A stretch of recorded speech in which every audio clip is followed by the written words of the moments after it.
Hai murid-murid, hari ini kita akan belajar unit 2 Agama Islam di Malaysia.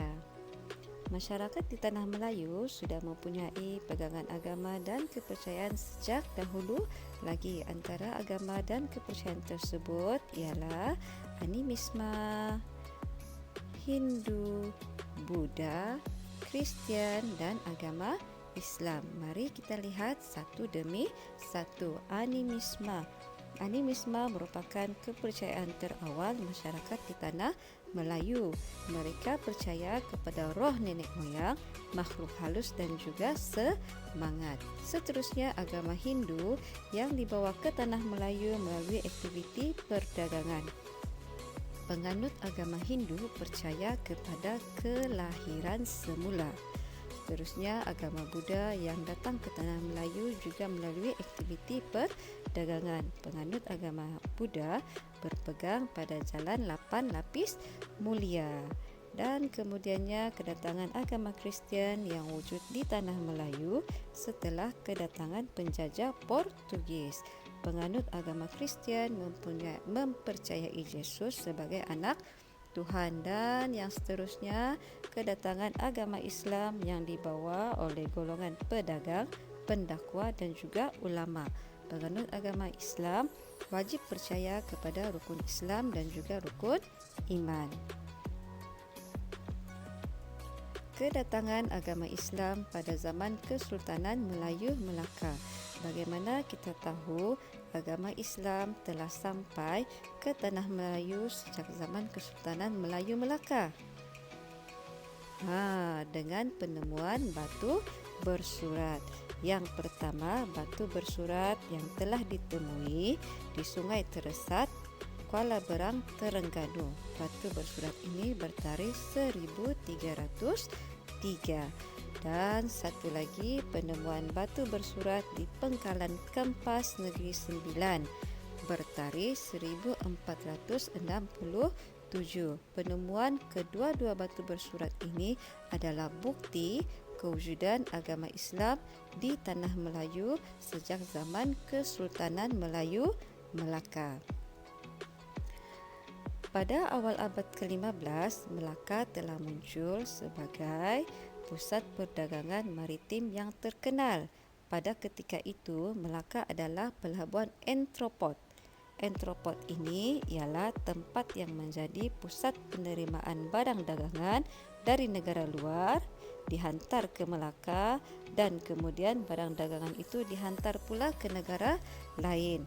Jadi pada ketika itu, Pelabuhan Melaka adalah ataupun menjadi destinasi persinggahan pedagang Islam dan pedagang bukan Islam.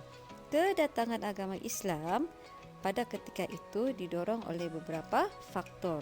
Yang pertama, peranan pedagang Islam. Pedagang Islam datang ke Melaka ataupun ke Pelabuhan Melaka menyebarkan agama Islam melalui kegiatan dakwah. Terdapat juga pedagang yang berkahwin dengan rakyat Melaka. Jadi secara tidak langsung apabila pedagang Islam berkahwin dengan rakyat Melaka, maka agama Islam itu pun tersebar.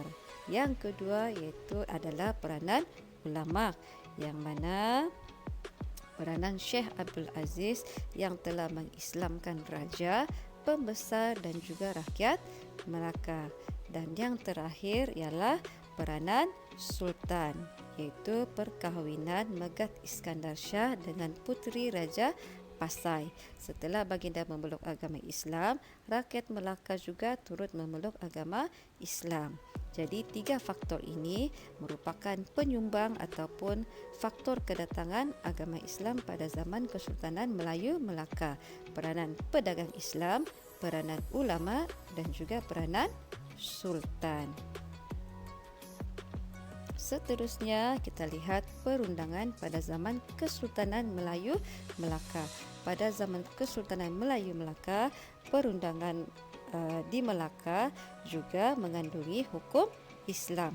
Ada dua sumber perundangan di Melaka, iaitu Hukum Kanun Melaka dan juga Undang-Undang Laut Melaka. Mari kita lihat perbezaan antara kedua-dua hukum ini. Hukum Kanun Melaka mengandungi 44 pasal yang berkaitan dengan hak keistimewaan dan tanggungjawab raja serta pembesar. Manakala Undang-Undang Laut Melaka mengandungi 25 pasal yang berkaitan dengan peraturan di laut, tata cara berniaga dan juga berjual beli.